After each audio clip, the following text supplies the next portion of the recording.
So another frequent traveller is Dan Sultan. He's toured some of the biggest cities around Australia and the world, and now he can add 3 more remote Queensland communities to the list.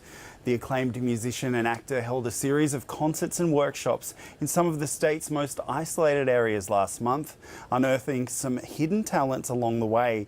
ARCHIBALD-BINGE joined the trip as a guest of the Queensland Music Festival and filed this report for us.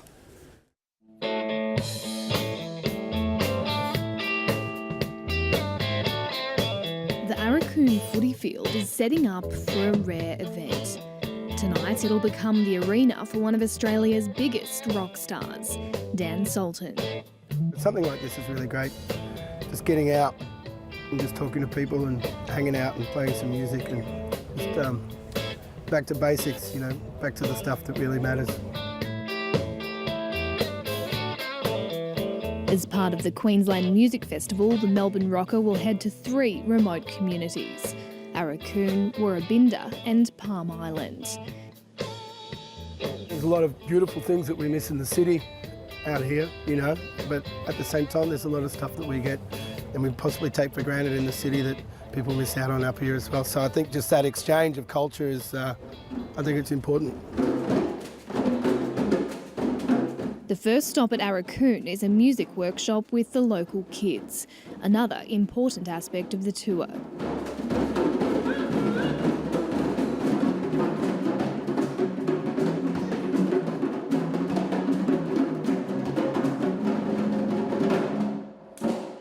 A few hours later, the crowd starts rolling in for the main event. When it's like this, when you pin drop, you know that everyone's vibing up, and I'm pretty sure there's going to be a lot of people putting on their dancing shoes tonight. Thank you so much for having us. It's a real honour to be here, especially with everything going on in the community. So thank you all very much. We're going to play some songs for you, and we hope you enjoy it.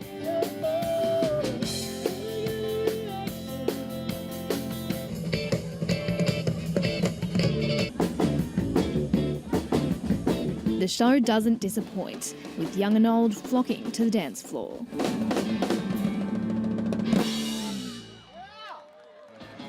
But as the show draws to a close, there's no time to bask in its success.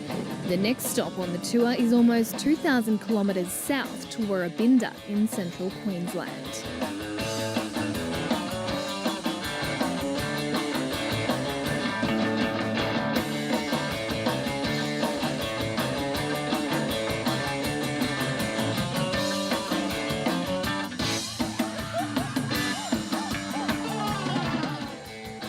The tour is probably something that we've never had ever in the life of the town.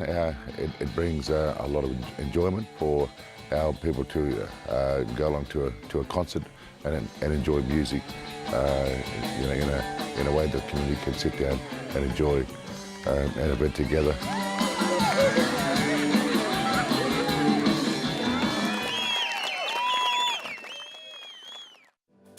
The kids here have been practicing for weeks in the lead up to their workshop with Dan, even writing some of their own songs.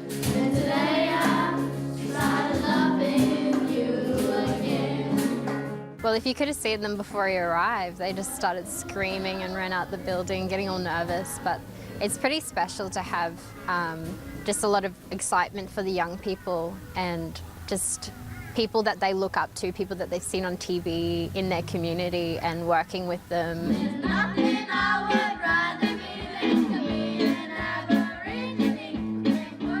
How did you feel when you saw Dan Sultan walk into the room? Oh, I was happy. I was shaving, so I was stuttering. Nervous.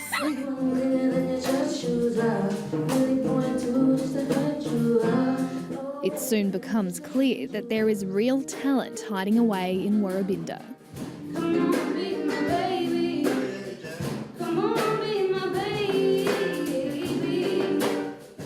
I think I've been singing since I was about 8 years old. When I realised that I could sing, well, when my mother and my grandmother realised I could sing.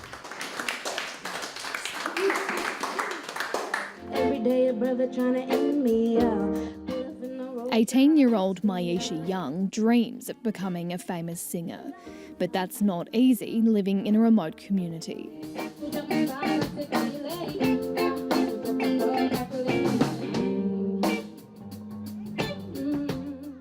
be a singer. I've always wanted to be one, but I've never known how to become one though, you know, like how to get there, so I just sort of linger.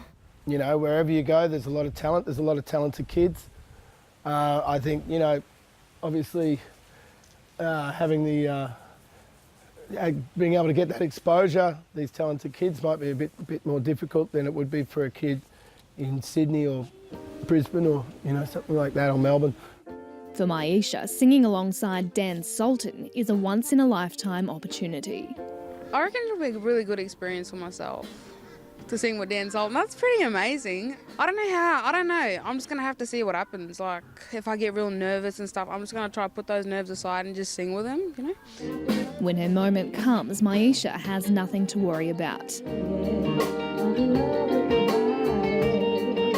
And the community is proud to see one of its own in the spotlight.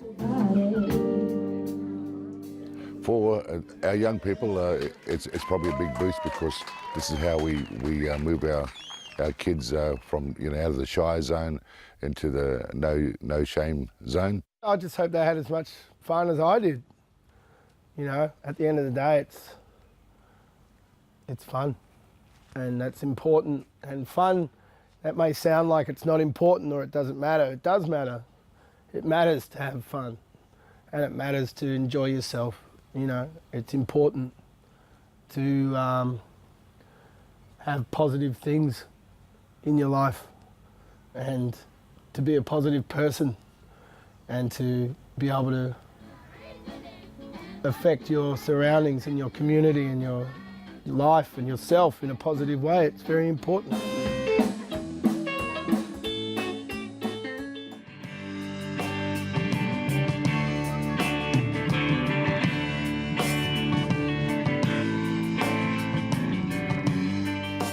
The third and final leg of the tour is back up north to Palm Island, just off the coast of Townsville. In a community that's often portrayed negatively by the media, the concert is seen as a way to promote the positive aspects of life on the island. Palm Island is controversial, and our young people just see too many negative things, especially by the media, about Palm Island and our people. So it's really good for, we need to get more of our own people coming in, you know, that's making a mark out there. Tourists and locals have turned out for today's performance, which coincides with NAIDOC celebrations. Having Dan here, he's toured Woorabinda, he's gone to Aurukun, and I think there's, you know, talking to the two mayors at those two shires, they left a bit of a buzz in that community, so hopefully it'll leave a buzz for us for this week. So ladies, how excited are you to have Dan Sultan and his band playing on the island today? Oh yes, I admired him in Brand New Days, so it's actually great to see him in person. I would like to see more famous people come to the island. Yeah, we'd like to see more famous people come. How often does all this happen here on Palm Island? Not often, so this is the first time in a while that it happened. So you're pretty excited then? Yeah, I'm pretty excited. For Dan Sultan, the final show, with its stunning backdrop and a receptive audience, is the perfect way to round out the tour. I don't like the idea that these places are any different to anywhere. People are people. People like to dance and people like to be entertained. And as an entertainer and a songwriter, if you want to get out and do it, then do it in as many places as possible. You know, it can only be a positive thing. You know, there's a lot of stuff that we could say these people miss out on being so remote. But, you know, on the other hand as well, just as equally, there's a lot of stuff that we miss out on. I'm living in Melbourne, I miss out on a lot, you know. Not living at Palm Island or not living out at Aurukun or some of these remote places, you know. So that's the whole idea. It's a cultural exchange, you know, and it's a positive thing. Thank you very much.